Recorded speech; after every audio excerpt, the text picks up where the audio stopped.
BJP के कुछ लोग हैं पीएलए मास्टर, उनकी यहाँ झारखंड की सरकार कुछ भी योजना कर रहा है उसमें पीएलए कर देना है। महिला सम्मान योजना इसके लिए पीएलए कर दिया। मैं आप मानव पैदा से पूछना चाहती हूँ, क्या महिला सम्मान योजना से आप खुश हैं या नहीं है? खुश हैं या नहीं है? खुश हैं या नहीं है? जब है तो दिखा देना है जवाब उन लोगों को जो हिमाचल करते हैं हमारी बहनों की योजनाओं के पीएलए करने का।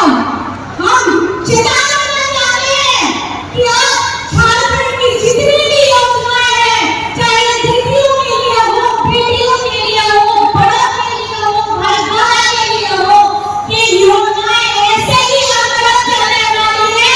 आप अगर रोक सकते हैं, हेमंत जी को रोक सकते हैं, तो रोक के दिखाइए, क्योंकि मुझे पता है हमारी झारखंड की बहनें, हमारे झारखंड की भाई अब पूरे जोश खरोश के साथ लग रहे हैं हेमंत जी को दोबारा मुख्यमंत्री बनाने के लिए।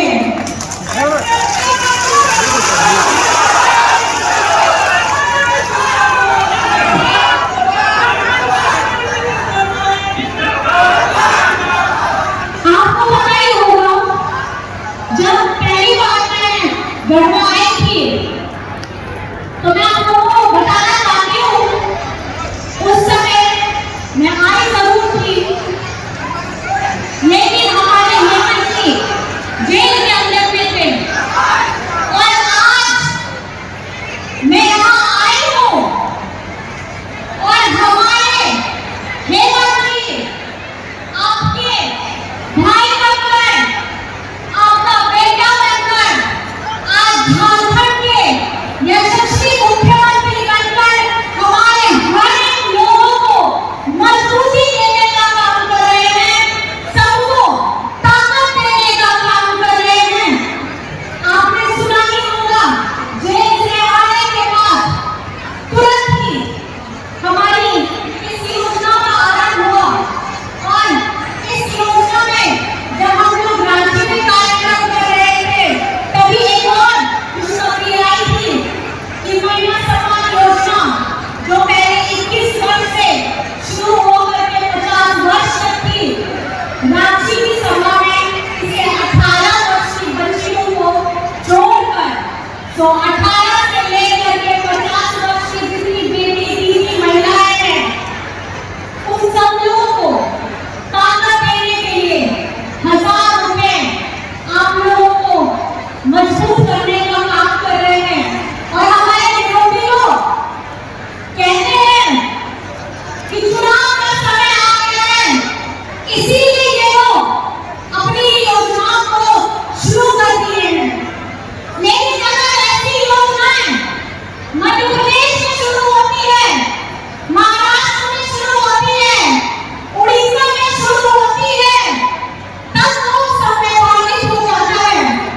लेकिन जहाँ भाजपा की सरकार नहीं होती है, वहाँ का एक आदिवासी मुख्यमंत्री अपनी इस योजना से हमारे सभी बेटी दीदी बहनों को मजबूत करने का काम करता है, तो वो असंवैधानिक हो जाता है, कोर्ट में पीएलए हो जाता है। अब आप लोगों को सबक सिखाना है कि जो इस